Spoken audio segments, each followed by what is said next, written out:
The verdict came down like a guillotine. 80/20.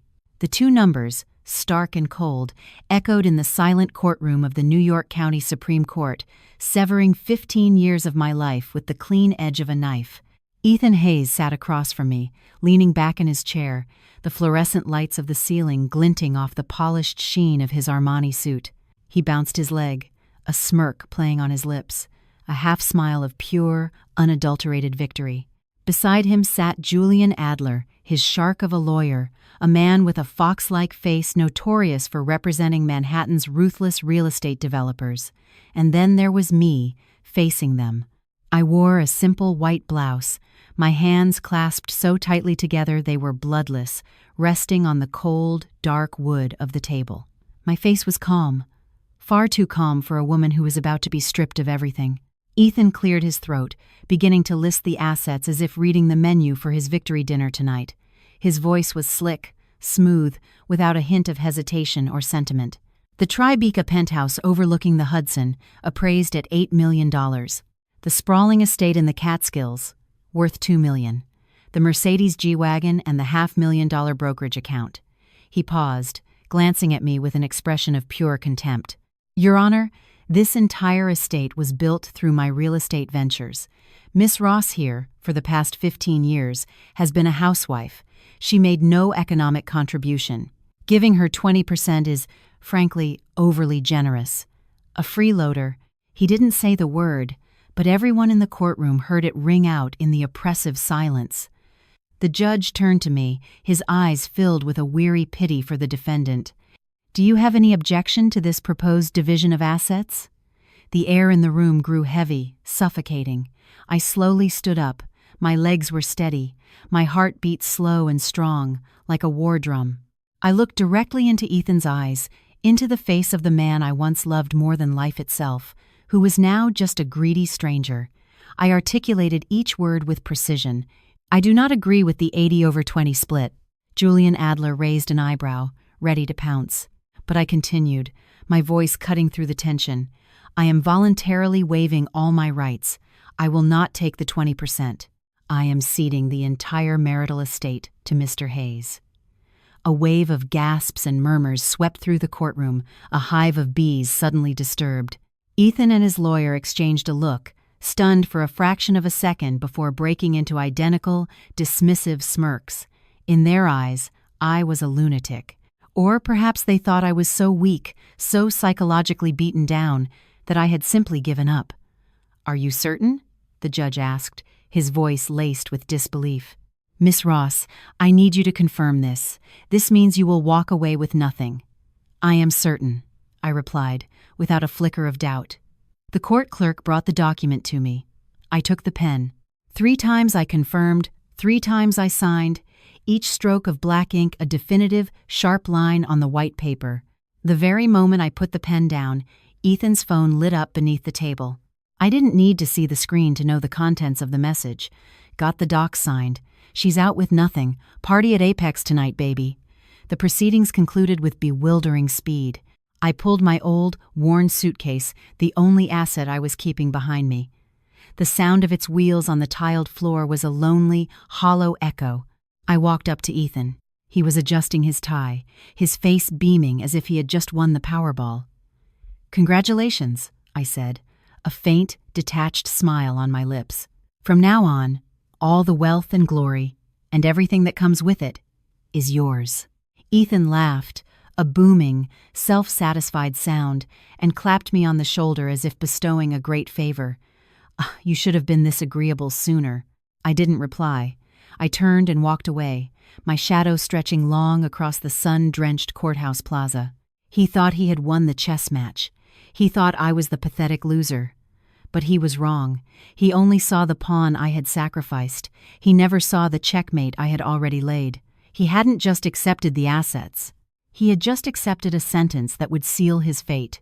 The heavy doors of the courthouse closed behind me, but the sweltering heat of the New York summer afternoon felt less suffocating than the cold I had just endured inside. I didn't hail a cab. I needed to walk. I needed to feel the hot asphalt beneath my feet, a reminder that I was still alive and that I was free. The coffee shop was tucked away on a quiet corner in the West Village, a relic of old New York holding its own against a city that changed by the hour. Soft jazz played, and the rich aroma of roasted coffee beans mingled with the scent of old wood. A man with silver-white hair was already waiting for me at the most secluded table. Mr. Peterson, my father's oldest friend, was the only person I could trust now. I sat down across from him, placing my worn suitcase by my side.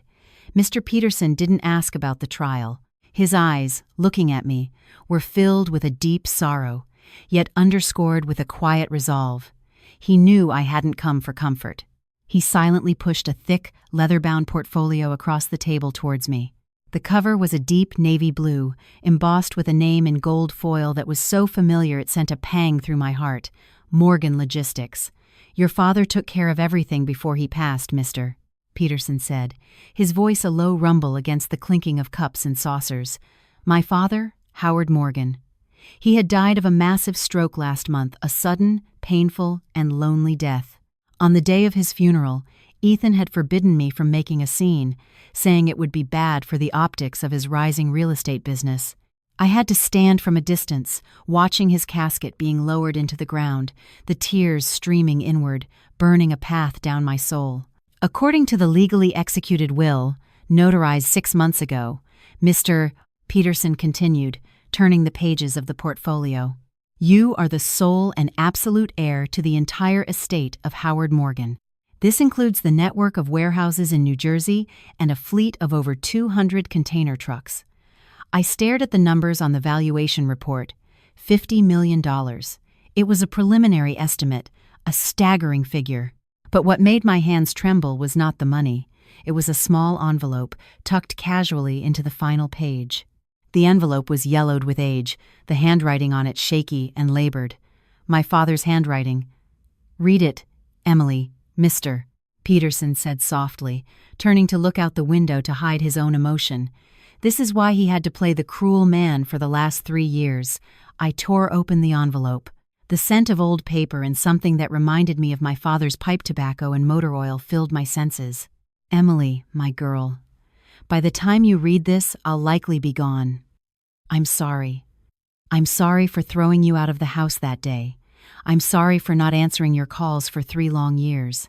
I'm sorry for letting you endure such coldness. Tears fell from my eyes, blurring the blue ink on the page.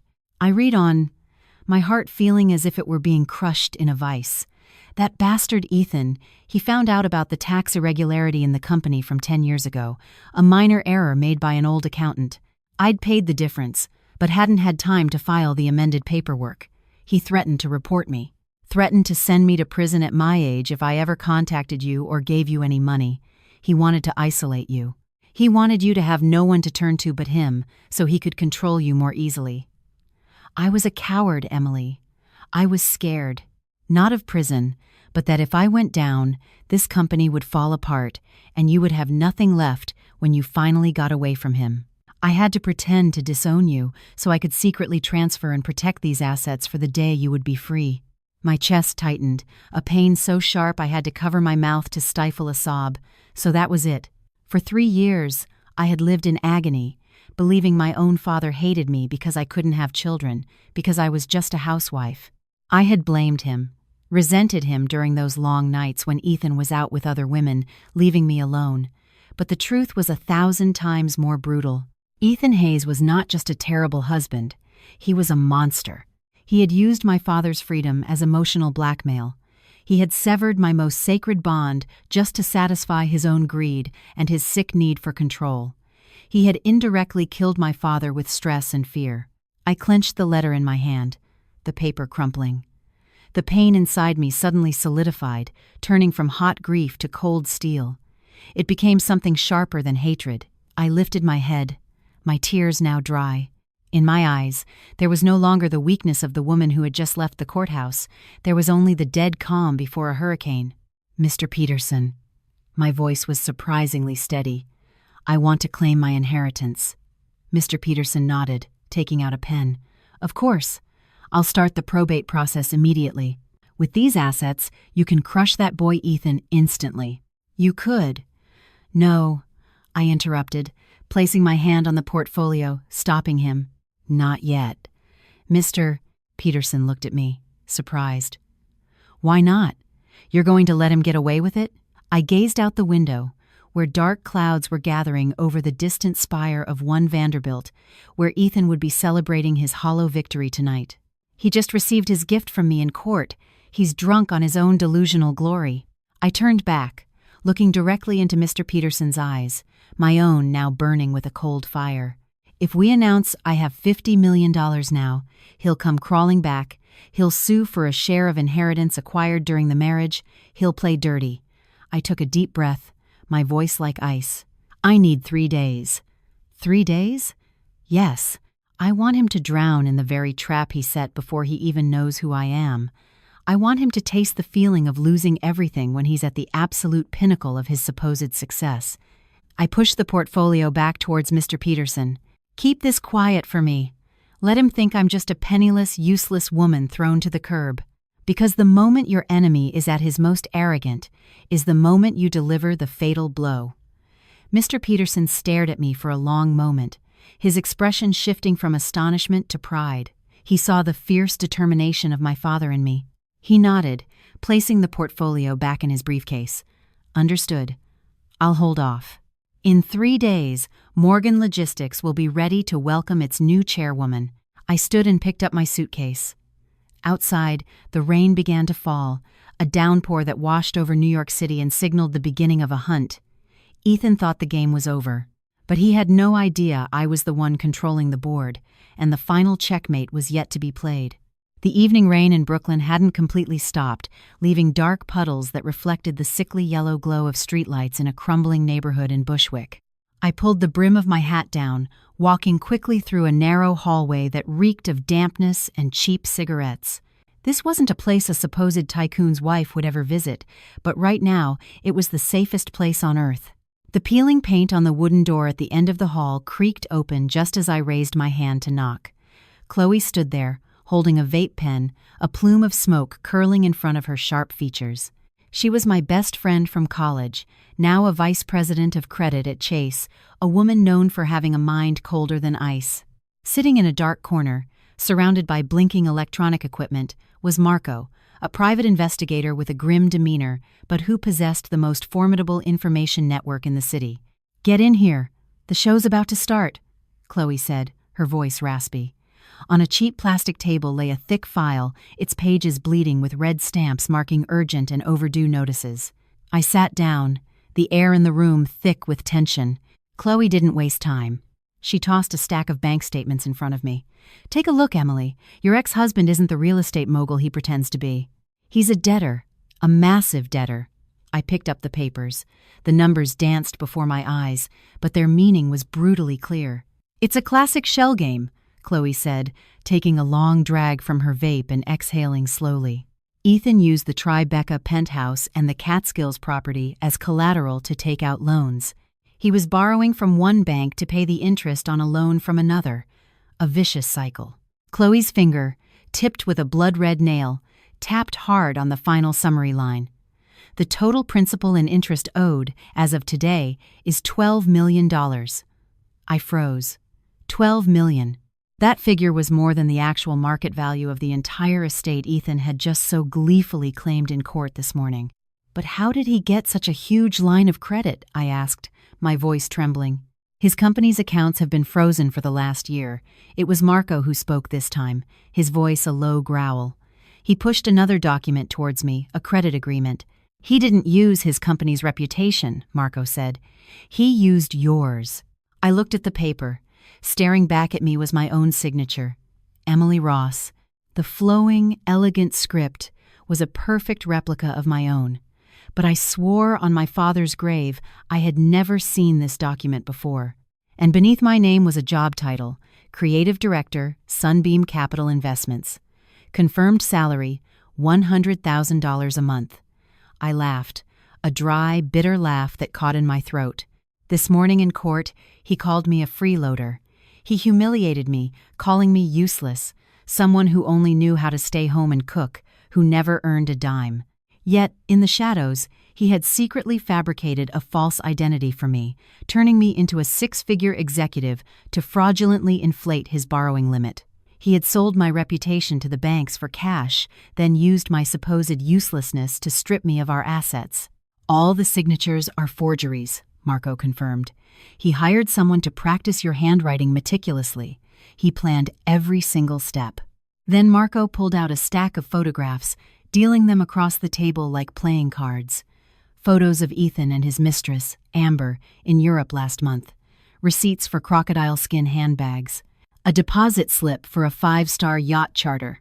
The money he borrowed, he didn't use it to pay down debt or invest, Marco said, tapping each photo. He used it to maintain this glamorous facade. The interest was compounding daily. But he had to keep up the pretense, because if he stopped, the loan sharks would have torn him apart. I looked at the photos. Ethan's beaming face next to his mistress, raising a glass of expensive wine. He was drinking his own blood and didn't even know it. Emily. Chloe's voice, sharp and serious, pulled me back to reality. Do you understand the significance of this morning's court ruling? I looked up at my best friend.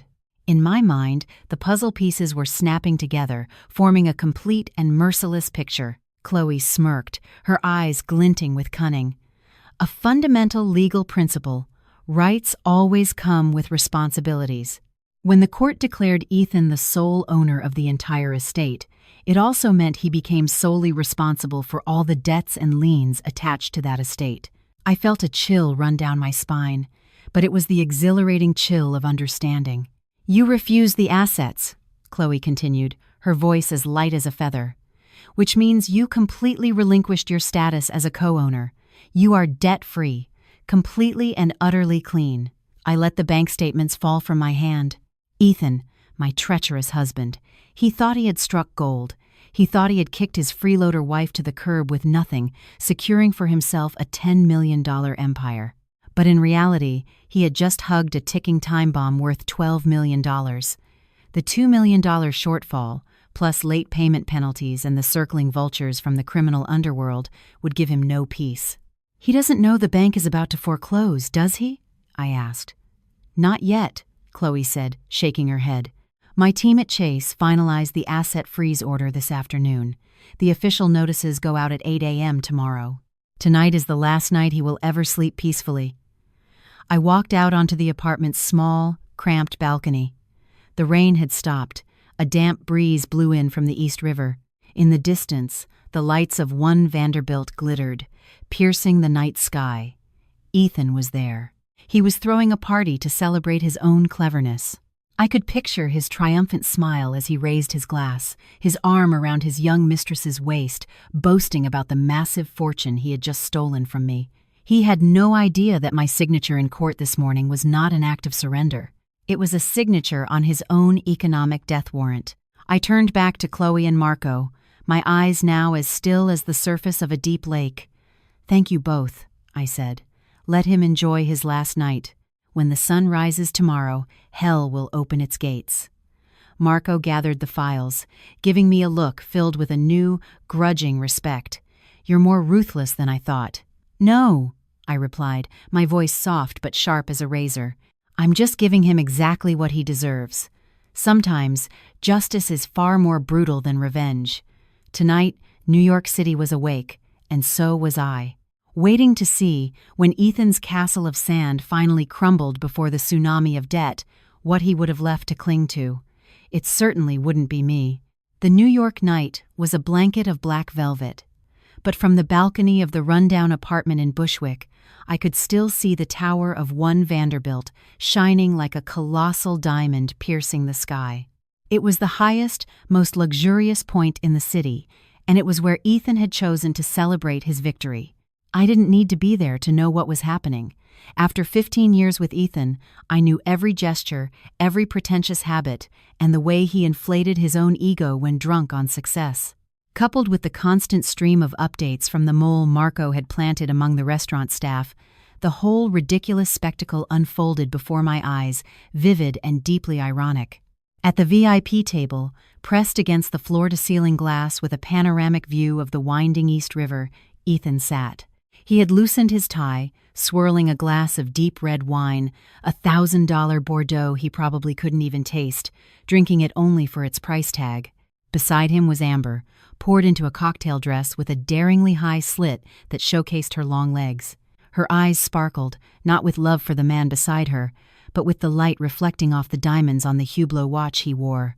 "This Tribeca penthouse is so dated, darling," Amber cooed, her voice like poison-laced honey. "I don't want to live in a place that still has her stench. You'll buy me a new one, won't you? Somewhere on Central Park South, with Italian furniture, something that befits your status now." Ethan roared with laughter, the sound of a man who believed he held the world in his hands. He gestured so grandly he almost spilled his wine. "A small matter. I own everything now. $8 million for the apartment, $2 million for the country house, not to mention the cash. Whatever you want, my dear. That foolish woman, Emily, she signed it all away. What a simple-minded creature. A few threats from me and she folded completely." He pulled out his phone to call his buddies, his voice booming, oblivious to the annoyed glances from neighboring tables. "Yo, Mike? Yeah, it's done." I kicked her to the curb. Not a penny to her name. "Yeah, we're going all out tonight. My treat. I'm the king of this city now." He was lost in his delusions of power. He didn't see Amber's disdainful smirk as he turned away. Under the table, her long, manicured fingers were flying across her phone's screen, typing in a group chat with her girlfriends. The old fool took the bait. The whole multi-million estate is his. "Just checked flights to the Maldives. Time to celebrate, girls. He promised me a new penthouse." She didn't love him. She loved his wallet, a wallet she thought was bottomless, but was in fact empty and reeking of debt. The party wound down. Leftover food on ornate plates and empty bottles of champagne were testament to the night's extreme extravagance. Ethan snapped his fingers to summon the waiter, his expression haughty and dismissive. The server brought the bill, $1,500, a pittance compared to the figures he'd been boasting about. Ethan produced his black Amex card, holding it between two fingers and tossing it onto the payment tray like he was bestowing a gift. He leaned over to kiss Amber on the cheek, whispering about their glittering future, but the soft beeping from the card reader cut short his romantic overtures. The waiter, flustered, tried again, the same cold, electronic denial. "Sir." "The transaction was declined," the young man said quietly, trying to maintain a minimum of professional courtesy. The smile froze on Ethan's face. He scowled, snatching the card back. "That's ridiculous. This card has a $500,000 limit. How could it be declined? Swipe it again. What kind of shoddy equipment are you people using?" He pulled out a second card. "Try this one." Again, the beep of a failed transaction. He pulled out a third, still declined. The atmosphere around the table suddenly went silent. Diners at other tables began to turn and stare, their curious, mocking, and pitying glances feeling like 1,000 tiny needles piercing his skin.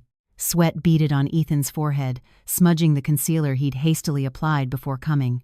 He slammed his hand on the table, shouting to cover up the fear rising in his chest. "Get me the manager!" "Are you trying to humiliate me? I could buy this whole restaurant right now." Amber, sitting beside him, had long since stopped smiling. She looked at Ethan with a mixture of suspicion and disgust. A professional gold digger's senses are finely tuned to the smell of money. And right now, she was starting to smell bankruptcy. "What is wrong with you?" Amber snapped, her voice devoid of its earlier sweetness. "You can't even cover $1,500? Everyone is staring." It's a system issue," Ethan stammered, his hands trembling as he put the useless plastic cards back in his wallet. "The banks must be doing a nationwide system maintenance tonight.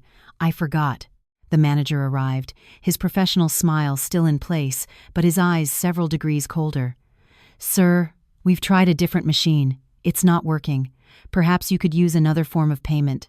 Ethan frantically searched his wallet.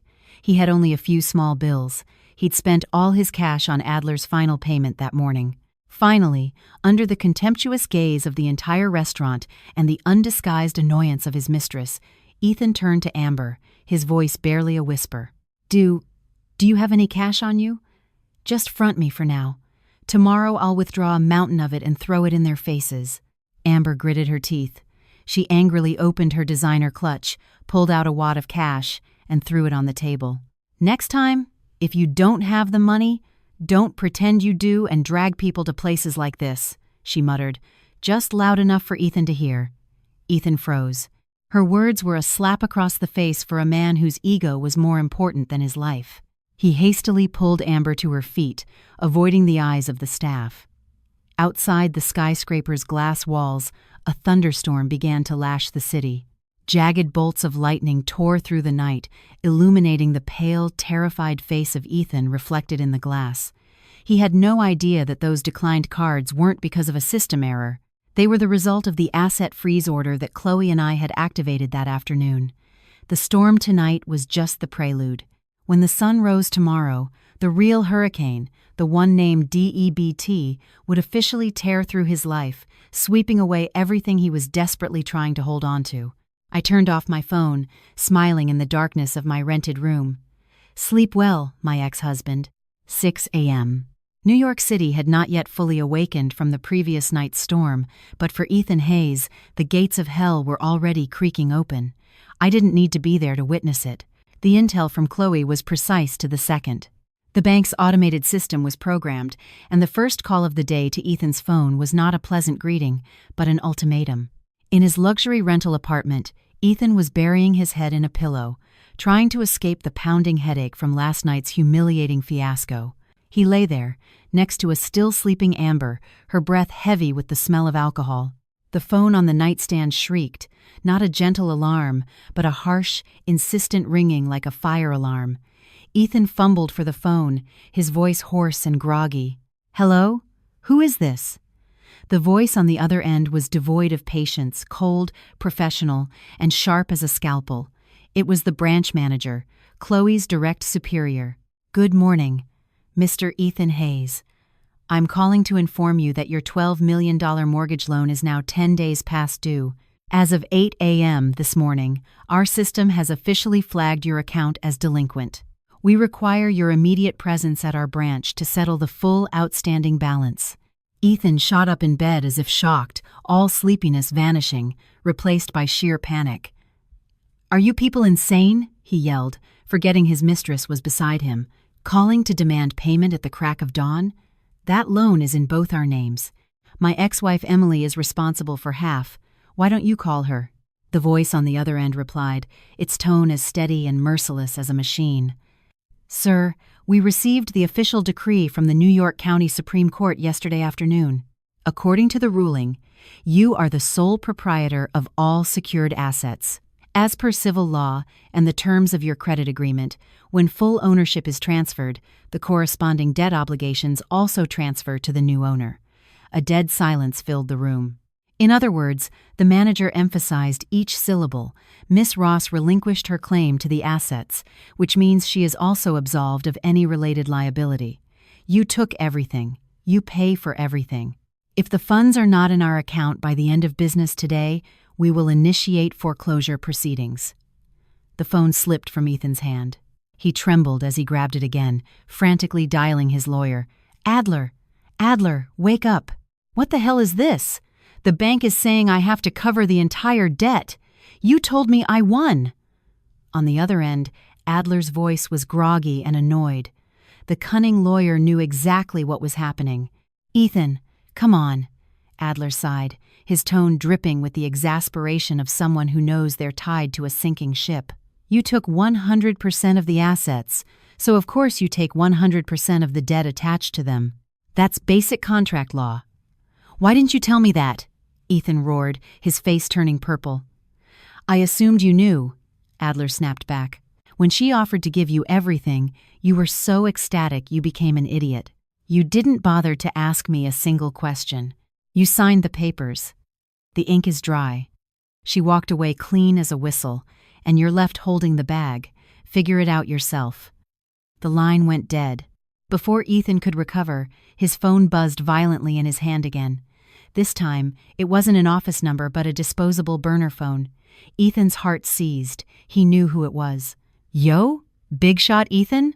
A rough voice, thick with a street accent, came through, punctuated by threats and curses in the background. Heard you got divorced? Scored the house, the land, the whole shebang? Huh? It was his loan shark. A $5 million high-interest loan he'd taken out to fund his lifestyle and buy gifts for Amber. Just give me a few days, Ethan stammered, a cold sweat drenching his back. A few days my ass, the man shouted. I don't care what you're doing. This afternoon at 5 p.m., my guys are coming over to collect the deed to that Catskills property. You try any funny business, and I'll send them to pay a visit to that little shell company of yours and that pretty little girlfriend you're keeping. Don't even think about running. Ethan's arm went limp. He collapsed onto the cold floor, the phone dropping onto the plush carpet, its screen still lit up with a flood of overdue payment notifications.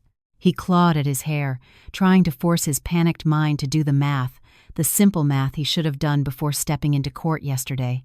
The assets he had won, the Tribeca penthouse in a frozen market, might fetch $7 million if he sold at a loss. The Catskills property, with prices plummeting, was worth maybe $1.5 million at best. Total real assets, $8.5 million. But the debt? $12 million to the bank, $5 million to the loan shark. Total debt, $17 million. 8.5 minus 17, negative $8.5 million. The number, negative $8 million, 500,000 danced in his head, red as blood. Ethan's mouth hung open, but no sound came out. He hadn't won a fortune. He had signed his own economic death sentence. I, his supposedly stupid wife, hadn't gifted him a life of luxury. I had handed him the keys to a sinking ship after quietly removing all the lifeboats. He glanced over at Amber, still sleeping soundly, oblivious to the storm about to hit. A supreme, cruel irony washed over him. He had traded a wife who would have stood by him to pay off debts for a mistress who only knew how to spend his money, and for a mountain of debt that would bury him alive. Panic erupted like a fire, consuming his mind. His face was ashen. He knew the bank wasn't bluffing. The freeze was already in effect. If he didn't act fast, he would lose everything and possibly end up in jail. He grabbed his clothes, throwing them on sloppily. He didn't dare wake Amber. He was in a race against time. He had to sell, to liquidate anything and everything he could before the bank marshals slapped a seal on his door. Ethan bolted from the apartment, forgetting his shoes, running barefoot into the elevator. Only one thought consumed him now. Find me. He still thought I was the same weak-willed woman. He thought he could threaten or beg me into re-signing the papers, into sharing his burden. But he had no idea that the place he was heading had no exit, only the cold, hard truth waiting for him. Queens. A labyrinth of working-class neighborhoods with narrow, winding streets tangled like a spiderweb. The smell of overflowing dumpsters mingled with the scent of street food and the constant noise from dilapidated tenement buildings. This was where I had chosen to hide. A place where a pampered fool like Ethan, accustomed to central air and imported cologne, would feel like he'd stepped into hell on earth. But the fear of losing money was greater than his fear of filth. The whine of a scooter share engine died in front of my building, followed by heavy, frantic footsteps pounding on the cracked pavement. Crack! The flimsy wooden door was kicked open without ceremony, showering the floor with dust and splinters. Ethan stood there, no longer the polished businessman from yesterday.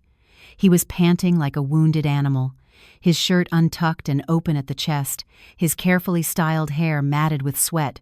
His eyes were bloodshot, darting wildly around the tiny 150-square-foot room. "Sign it! Sign this now!" he lunged, waving a crumpled stack of papers, likely some new asset division agreement he'd scribbled on the way here. I remained seated. On the rickety particle board table, a simple porcelain tea set steamed gently, fragrant with lotus tea. Next to my cup was a framed photograph of my father, a black and white portrait. His kind eyes seemed to look right through the man standing before me. I took a sip of tea, the initial bitterness on my tongue giving way to a subtle sweetness that calmed the storm in my chest. I looked up at Ethan, my gaze so tranquil it was unnerving. "You're here," I said, my voice light. "Have some tea to cool down, ex-husband. Did you find the gift I gave you in court a little hard to swallow?" Ethan roared, lunging forward and slapping the teacup from my hand. Hot liquid splashed across the floor, but I didn't flinch. "You tricked me, you bitch!" he shrieked, spittle flying from his mouth. "You knew about the debt. You set a trap for me. You made me take it all so I would go down for you, didn't you? Sign this right now. You have to take half." "I'm not going down alone." He reached for my collar. "Sit down," I shouted, my voice sharp and commanding, echoing in the small room. It stopped Ethan in his tracks, pure instinct halting his advance. Before he could recover, I reached for a photocopied file I had placed under my father's portrait and threw it hard against his chest. "You say I tricked you? You say I set a trap? Open your eyes and take a good look, Ethan Hayes." Ethan fumbled with the papers scattered on the floor. He picked up the top one, and the color drained from his face. It was a copy of the $5 million loan agreement from the loan shark, dated May 12th of last year. Below it was my signature, Emily Ross. "Look familiar?" I stood up, walking slowly towards him, forcing him to back away towards the door. "May 12th of last year. Where was I, Ethan? Do you remember?" Ethan's mouth opened, but no words came out. A cold sweat poured down his face. I pulled out another document, my medical records from Mount Sinai Hospital. On that day, I was in the emergency room, recovering from surgery after miscarrying our first child. The child I lost because I was running myself into the ground trying to find money to cover your business debts, while you were on a trip to the Caribbean with that whore Amber. My voice trembled, not with fear, but with the agony that had been suppressed for so long and was now finally erupting. You forged my signature while I was lying in a hospital bed, half dead.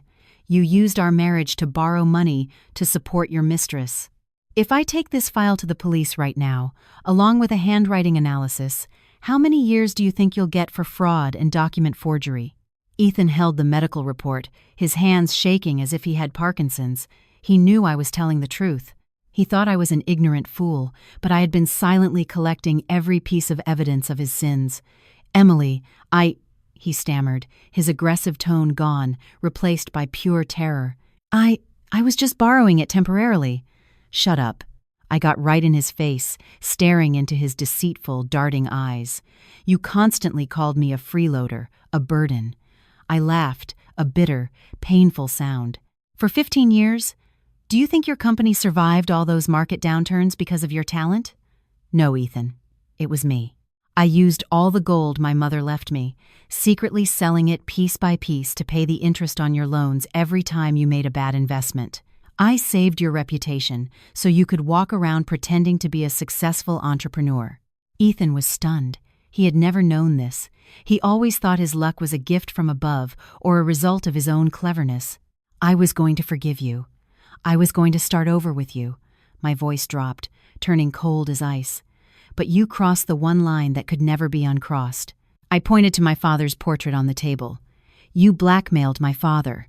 You used a past mistake to emotionally torture a sick, old man. You made him die consumed with anxiety and grief for his daughter. The moment my father drew his last breath without daring to speak my name was the moment you signed your own death sentence. This isn't a divorce, Ethan. This is karma." Ethan stared at me, blankly. The brutal truth had stripped away his glamorous facade, revealing a pathetic, cruel, and ungrateful man. His humiliation morphed into a blind rage. His thuggish nature took over.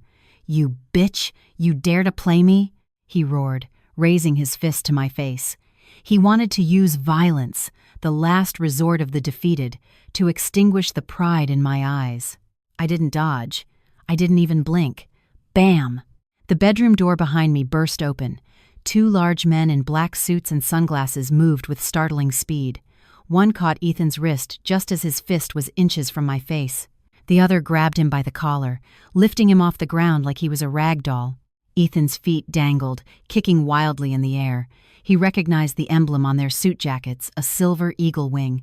It was the logo of Morgan Logistics, my father's company. "Get your filthy hands off the chairwoman," one of the bodyguards growled, twisting Ethan's wrist until he cried out in pain. Ethan's eyes widened, looking from me to the two imposing men. He couldn't understand why people from his father-in-law's company, a company he thought was either bankrupt or had disowned me, were here, protecting me. I smoothed my collar, calmly sitting down to pour a fresh cup of tea. "Did you think I was here alone?" I asked, my voice even. Did you think I was a helpless lamb waiting for you to slaughter? I gestured for the guards to release him. Ethan fell in a heap on the filthy floor. He scrambled to his feet, backing away until his back was pressed against the damp, moldy wall. His eyes were now filled with absolute horror. He realized the woman before him was no longer his wife. She was a force he could not touch. "Get out," I said, not even glancing at him. "Go worry about saving your own skin from your creditors. Don't make me call the police and have you arrested right here." Ethan looked with terror at the forged documents still on the table, then at the two bodyguards cracking their knuckles. He knew he had lost, utterly and completely. He stumbled backward, turning and fleeing from the room like a cornered rat. I watched his retreating back disappear through the broken doorway. Outside, the sun was high in the sky, but Ethan's life was sinking into an eternal darkness. In New York, bad news travels faster than light, especially within the closed circles of the real estate world. Less than 2 hours after Ethan fled my squalid apartment, his name, Ethan Hayes, and the phrase billion-dollar bankruptcy became the hottest topic on every financial forum. Photos of his office building vandalized with red spray paint, employees carrying out their computers, and the official bank foreclosure notice were shared at lightning speed. Ethan didn't know, or perhaps he refused to know. He drove his car, nearly out of gas, his last asset that hadn't been towed away yet, back towards his luxury rental. In his state of utter panic, his instinct was to seek refuge at what he considered his last safe harbor, Amber. He thought of her sweet smile. He deluded himself into believing her love was strong enough to help him through this crisis, that she wouldn't be like me, the wife he now saw as cruel and heartless. Ethan pushed open the apartment door, but there were no welcoming arms. What greeted him was chaos. Clothes, shoes, and handbags were strewn across the floor. Amber was in the middle of the living room, frantically stuffing designer dresses into 3 large suitcases. What are you doing?" Ethan asked, his voice strained, still breathless from his escape from my place. Amber looked up, her face devoid of the playful affection from the night before. It was caked in makeup, but couldn't hide her expression of irritation and contempt. She looked at Ethan as if he were a piece of garbage that had just washed up on her doorstep. "Oh, you're back," she said dismissively, continuing to toss perfume bottles into a bag. "I'm moving out. The contract is up." "Contract? What contract?" Ethan rushed forward, grabbing her arm. "Where are you going?" "I'm in serious trouble. You have to stay and help me." Amber yanked her arm away, shoving Ethan so hard he stumbled onto the sofa. She grabbed an iPad from the table and threw it at him. "Serious trouble? You call a $70 million bankruptcy, being set up by your ex-wife, and having all your assets frozen serious trouble? I'd call it the end of the line." Ethan picked up the iPad. The screen displayed the front page of a reputable financial news website. The headline screamed in bold letters, "Real Estate Tycoon in Spectacular Collapse, a Cautionary Tale of Leverage and Deceit." Below it was his professional headshot, the one he had proudly paid a photographer to take for his personal brand. Now it was stamped with a red seal, insolvent. You already know?" Ethan stammered. "All of New York knows, Ethan," Amber said with a cold laugh, a sound as sharp as a razor blade slicing through his tattered ego. "Did you think I was an idiot? I was with you for your money. Now you're broke, with more debt than a failed state. You expect me to stay so you can sell me to pay it off? But I love you. I bought you so many things." Ethan desperately clutched at her sleeve. "I can start over. I still have connections. I just need you by my side." Amber brushed his hand away, looking down at him with a mixture of pity and revulsion. "Start over with what? Hope? You're old news, Ethan. You're finished. You traded a loyal wife for me. Now you've lost us both. That's the price you pay." The doorbell rang. Ethan jumped, thinking it was a creditor. He cowered behind the sofa. But when the door opened, a man in a professional uniform entered. He bowed his head respectfully to Amber, then effortlessly lifted 2 of the heavy suitcases. "The car is waiting downstairs, Miss Amber. Mr. Donovan is getting impatient. He wants to make the flight to the Maldives tonight." Ethan froze. The name Donovan struck him like a bolt of lightning. "Donovan? Which Donovan?" he whispered. Amber paused at the door, turning to look at him one last time, a look of ultimate cruelty. Mark Donovan, the Steel King of Pennsylvania. The man you used to brag was your strategic partner. She smirked, delivering the final, fatal stab. Oh, and I forgot to tell you, Mark is also the one who just bought the Tribeca penthouse the bank seized from you this morning. Got it for a steal. Tonight, I'll be sleeping there. In your old bedroom, but with a man who is 1,000 times more of a man than you'll ever be. The door slammed shut. The click-clack of her high heels faded down the hallway, taking with it the last of Ethan's illusions. He sat alone in the cavernous, empty apartment. Wife gone, mistress gone, home gone, money gone. All that remained was a deafening silence and the darkness that was beginning to swallow him whole. That night, on Bleecker Street, the music was deafening. Neon lights flashed chaotically, and the air was thick with the smell of beer and smoke. A frenzied crowd pushed and shoved, laughing, dancing. Amidst them, a single, shabby figure staggered along. Ethan. He had wandered on foot from his apartment, with not even enough change in his pocket for a subway ride. His expensive Italian shirt was now wrinkled and stained with grime and sweat. He had sold his Hublot watch to a pawn shop for a pittance, just enough for a few bottles of cheap whiskey. He drank to forget, to erase the image of my cold eyes and Amber's scornful smile. He stumbled into a group of tattooed men. "Watch where you're going, old man." He tried to curse back, a reflex from his days as a tycoon, but the alcohol slurred his words. He fell onto the grimy sidewalk. In a drunken haze, he felt hands in his pockets. "Wallet, phone, give it back," he mumbled, weakly waving his arms. But the men had already vanished into the crowd. Ethan lay there, staring up at the black sky, torn by the green and red laser lights from a nearby club. No phone to call for help, no money for another drink, no dignity left to lift his head. He remembered yesterday morning, standing in court, so arrogant, looking down on me as if I were nothing. Only 24 hours had passed. 24 hours for a king to become a beggar. Tears streamed from the corners of his eyes, mixing with the dirt and grime of the street. He wasn't crying out of remorse, but from the realization that no one had dug this hole for him. He had dug it himself, shovel by shovel, burying his own future. From a nearby bar, a mournful song drifted out. Ethan closed his eyes, letting the darkness and despair consume him. It was over. The game was truly over. Dawn broke, but it brought no hope. For Ethan Hayes, the morning sun was now the most merciless spotlight. After a night spent like flotsam on a Bleecker Street sidewalk, he awoke to a splitting headache. The survival instinct of a cornered animal kicked in. He knew he couldn't stay in this city a moment longer. New York, once his paradise, had become a giant cage, and thousands of eyes were hunting for him. He dragged himself to the Port Authority bus terminal, pulling a dirty baseball cap he'd found on the street low over his face, trying to shrink into his filthy, threadbare shirt. He blended into the bustling crowd of working-class commuters, hoping his squalor would make him invisible. His plan was to catch the first bus out to any remote, forgotten town where he could hide until the storm passed. In his pocket were a few crumpled, small bills he'd found in an old jacket lining, just enough for a one-way ticket on the cheapest bus line. One ticket to before the words could leave his mouth, a hand, firm as an iron clamp, landed on his shoulder. It wasn't violent, but its weight was enough to freeze the blood in his veins. Ethan Hayes. He turned. 3 men in plain clothes surrounded him in a triangular formation. Their eyes were sharp, professional, and left no room for negotiation. One of them produced a badge and a warrant from his jacket pocket. "We're from the Economic Crimes Bureau. This is a warrant for your arrest." Ethan froze. A ringing filled his ears.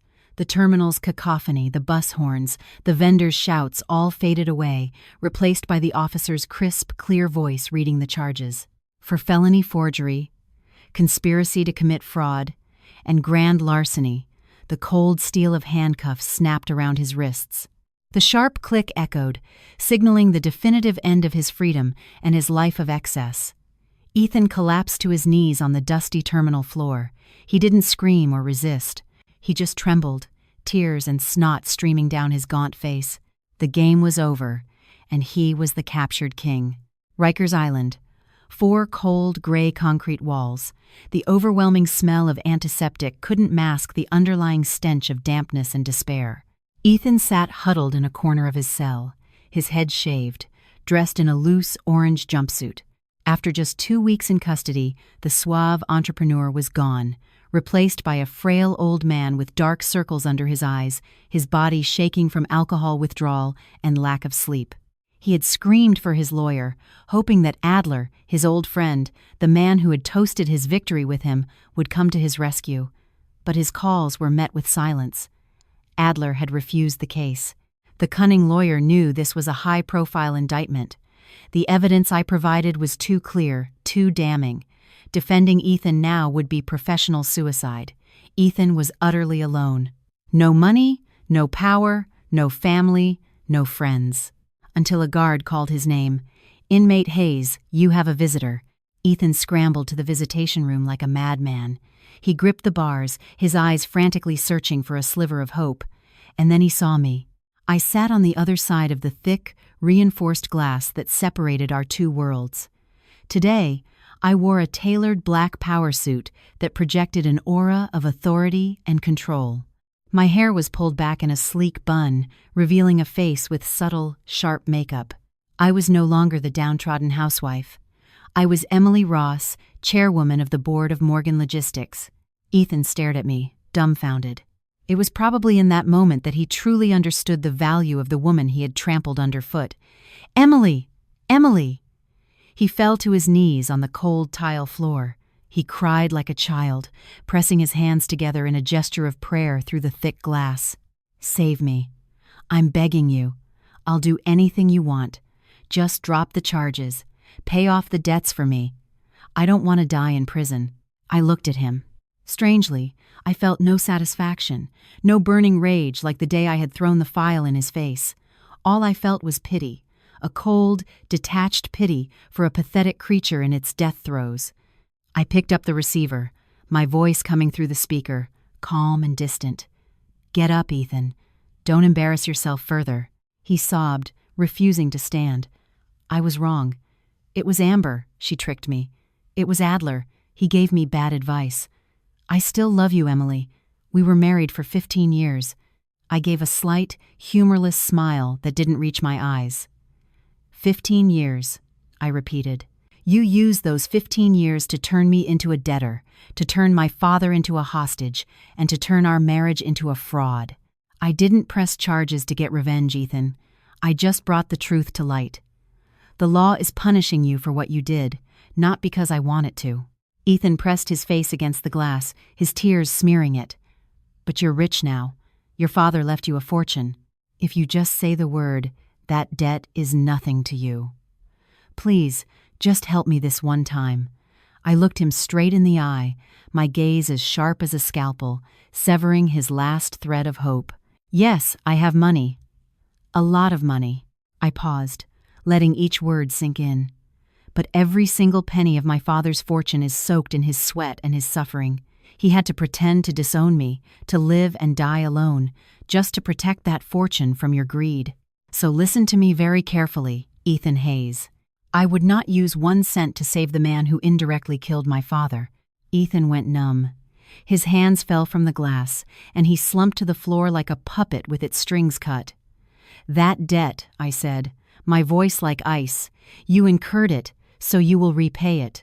If you can't pay it off in this life, you can spend the next one trying. That is the price of betrayal." I placed the receiver back in its cradle, firmly. I stood up, straightened my suit jacket, and turned to leave. Behind me, Ethan's desperate screams echoed, muffled by the soundproof glass, like the cries of a wounded animal. "Emily, don't leave me! Emily!" I did not look back. The heavy steel door slammed shut behind me with a loud, final thud. The sound was cold, dry, and decisive. It didn't just close on Ethan's freedom.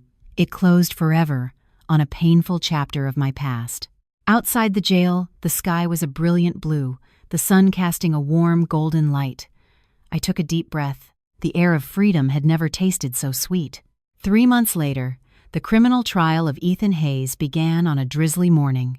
The atmosphere in the courtroom was starkly different from our divorce hearing. There was no arrogance, no slick suits or victorious smiles. There was only the cold, solemn gravity of the law. The media had dubbed it the case of the decade, the billion-dollar bankrupt tycoon, and the Great Deception. Dozens of camera lenses were aimed at the defendant's stand where Ethan stood. He was shockingly thin. The hair he had once meticulously styled was now shaved to the scalp, revealing pale skin. His prison uniform hung on his skeletal frame. He kept his head bowed, his hands clasped tightly to hide their uncontrollable shaking. I sat in the front row, reserved for victims and witnesses. I was no longer the long-suffering wife. I wore a simple white blouse with a high collar, my face composed and resolute. I looked directly at Ethan, the man who was once my husband, the person I had loved most, now just a defendant awaiting his fate. "Miss Emily Ross, please present your testimony," the judge's voice boomed. I stood and took a deep breath. The smell of old wood and legal documents filled the air, but it didn't suffocate me. I felt like I was standing on a stage of justice. "Your Honors," I began, my voice clear and steady, without a trace of fear. On May 12th of last year, the defendant, Ethan Hayes, signed a $5 million loan agreement with an unregulated lender and a contract to extend his bank's line of credit, both of which included my signature as a co-signer. I paused, glancing at Ethan. He flinched. "However, the truth is," I said, pulling the original hospital file from my bag and holding it up for the court to see, "at that exact date and time, I was on an operating table in the emergency room at Mount Sinai Hospital." The courtroom fell silent, broken only by the frantic clicking of cameras. I was suffering from critical complications from a miscarriage of my first child. A child I lost due to the extreme stress of trying to manage the debts of the defendant's failing company. While I was lying in a hospital bed, fighting for my life, my husband, the defendant Ethan Hayes, was sitting in a comfortable office, practicing my signature so he could borrow money to take his mistress on vacation. Angry murmurs erupted from the gallery. Contemptuous glares felt like thousands of needles stabbing into Ethan's back. The prosecutor stood to announce the findings of the state's forensic analysis. The expert analysis confirms that all signatures bearing the name Emily Ross on the loan documents in question are forgeries. The handwriting shows signs of hesitation and tracing, consistent with samples of the defendant's own handwriting. The evidence was ironclad. Ethan stood at the witness stand, tears and mucus streaming down his face. He began his performance of belated remorse, an act I knew all too well. "Your Honor, I know what I did was wrong," he sobbed, his voice distorted. "I was just in a difficult financial situation. My company was failing. I was desperate. I only did it for my family, to give my wife a better life." He turned to look at me, his eyes pleading pathetically. "Emily, honey, I was wrong. Please, ask the court for leniency. Everything I did for you." I looked at him, my expression as cold as if I were looking at a stranger. For me? No, he did it for his ego, for his bottomless greed. He trampled on my life, on my father's dignity, just to maintain his hollow, glamorous facade. I said nothing. My silence was the most damning verdict his conscience could receive. The judge slammed his gavel, cutting off Ethan's hollow excuses. The tension was palpable. "The actions of the defendant represent a significant danger to society," the judge declared in a powerful voice. "The defendant exploited his marital status and abused a position of trust to carry out a systematic, professional, and cruel campaign of fraud." Ethan gripped the railing of the stand, the blood draining from his face. "In the name of the state of New York, this court sentences," I held my breath, "the defendant, Ethan Hayes, to 18 years in state prison." The gavel struck the block with a sharp, final CRCK. Ethan's knees buckled, and he fainted. The court officers had to hold him up. But the sentence wasn't over. Regarding civil liabilities, the court orders the seizure and liquidation of all remaining assets of the defendant to provide restitution to his victims. The defendant will remain liable for any outstanding debts after the liquidation of said assets. It was all over. He had lost his freedom, his assets, and most importantly, he would still carry a mountain of debt that would be waiting for him when he was released in his 60s. It was the perfect ending for a greedy man, the trial concluded. I walked out of the courthouse doors into the afternoon sun, which had burned away the morning's gloomy rain. The crowd outside, women who had attended the trial, strangers who had read my story in the news, suddenly broke into applause. It wasn't applause for revenge, but for courage, for justice served. I smiled gently and nodded my thanks. I looked up at the bright blue sky. I could almost see my father's kind smile. "Dad," I whispered, my hand on my heart, which was beating with a peace it hadn't known in years. "I did it. I got justice for us." I walked down the marble steps, my head held high. Behind me was a past locked away in a prison cell. Before me was a vast, open sky of freedom and new beginnings. I opened the door of the car waiting for me. "Mr." Peterson sat in the driver's seat, smiling at me in the rearview mirror. "Back to the office? You have an important meeting waiting for the chairwoman." "Yes, Mr. Peterson," I replied, my voice full of energy. "Let's go." 3 years. It's not a long time in the span of a life, but it's long enough for a seed buried under ashes to grow into a mighty tree. I stood by the floor-to-ceiling window of the chairman's office on the 25th floor, looking down at the bustling river of traffic in Midtown Manhattan. Morgan Logistics was no longer the cluster of old warehouses my father had left me. Our fleet of container trucks, emblazoned with the silver eagle wing logo, now crossed borders into Canada and Mexico, expanding our market share across the continent. On my desk lay the latest issue of Forbes magazine. My face was on the cover, under the headline, "The Phoenix of Logistics, Emily Ross's Triumphant Return from the Ashes." I lightly traced the glossy image. The woman in the photo was smiling, her eyes confident and clear. No one would ever recognize her as the frightened woman who had sat in court 3 years ago, signing away her assets to escape a monstrous husband. The sweetest revenge is not seeing your enemy suffer, but seeing yourself thrive and shine brighter than ever before. I picked up the file from my most passionate project, the Father and Daughter Charitable Foundation. This wasn't a PR move, it was a promise to my dad. A portion of the company's profits was dedicated to providing free legal aid to women trapped in economically abusive marriages, just as I had been. Every time I saw a woman freed, holding a divorce decree and custody of her children, I felt a weight lift from my own soul. I wanted to tell them all, don't be afraid. After the darkness comes the dawn. You just have to be brave enough to take the first step. That evening, I drove to a riverside restaurant, not for a business meeting, but for my 20-year high school reunion. I used to dread these gatherings, fearing questions about my husband, my family. But now, I walked in with the lightest heart. "Emily, over here!" A warm, familiar voice called out. It was Ben, the boy who used to sit next to me in calculus, who would secretly slip me mints when I was falling asleep. He was now the head of cardiology at a major hospital, confident and kind. Ben's wife had passed away from an illness years ago, and he had been raising his daughter alone ever since. We sat together on the breezy balcony, away from the noise of the main party.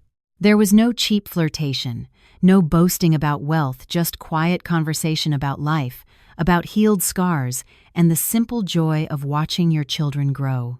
"You've changed so much, Emily," Ben said, his gaze sincere, stronger. "But there's still a sadness in your eyes."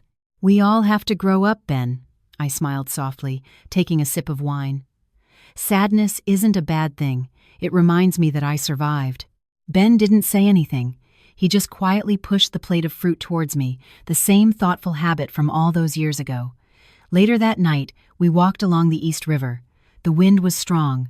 I stopped, looking down at the dark water glittering with the city lights. Right here, 3 years ago, I had stood alone and thrown my old wedding ring into the river with a shattered heart, but tonight, a kind man stood beside me. Ben gently took my hand. It was a hesitant but steady gesture. "When one door closes, another one opens. Emily, you deserve to be happy." I looked at Ben, then at his daughter, Maya, who was chasing fireflies in the distance. For the first time in so many years, I felt my heart skip a beat. Not the frantic, foolish beat of young love, but the calm, steady rhythm of peace. At that same moment, 100 miles away from the glittering city at a state correctional facility, the harsh clang of the work bell shattered the silence of the sweltering afternoon. In the suffocatingly hot workshop, the acrid smell of chemicals hung in the air, seeping into the clothes and pores of the inmates toiling away. In a corner, a gaunt, aged man was shakily prying open hard shells. It was Ethan. 3 years had aged him 20. His hair was mostly gone, his skin wrinkled and dark from sun and hardship. The hands that once only signed documents and held crystal glasses were now calloused, cracked, and stained black. "Hurry it up! Don't lag behind!" a guard shouted. Ethan flinched and quickly bent back over his work. A racking cough seized him, his chest aching. He paused, stealing a glance through the small, barred window. The sky outside was so blue, a painful, mocking blue. He remembered the parties at the top of the city, the smooth ride of his Mercedes, the cool breeze in his riverside penthouse. And he remembered me. He saw the news on the communal television during evening recreation. He saw me on a business channel, radiant, presenting scholarships to underprivileged children. He saw my smile, a smile he once owned but never cherished. Now, that smile belonged to a world he could no longer enter.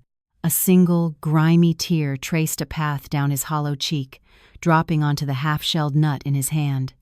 Regret? Perhaps. But more than that, there was only despair. He looked down at his ruined hands. He once held everything: a devoted wife, a comfortable home. But his own greed made him let go, chasing a mirage.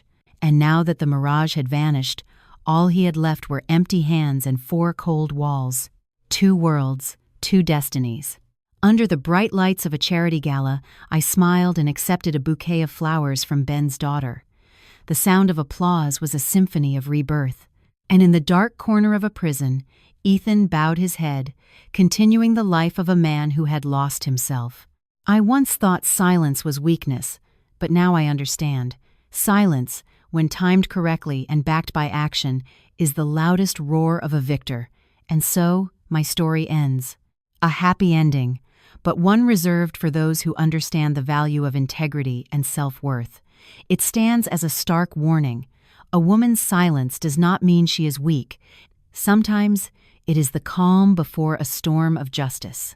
Greed and betrayal, as embodied by Ethan, ultimately lead only to a bitter reckoning behind bars. For all the women out there, remember this: sacrifice is a virtue.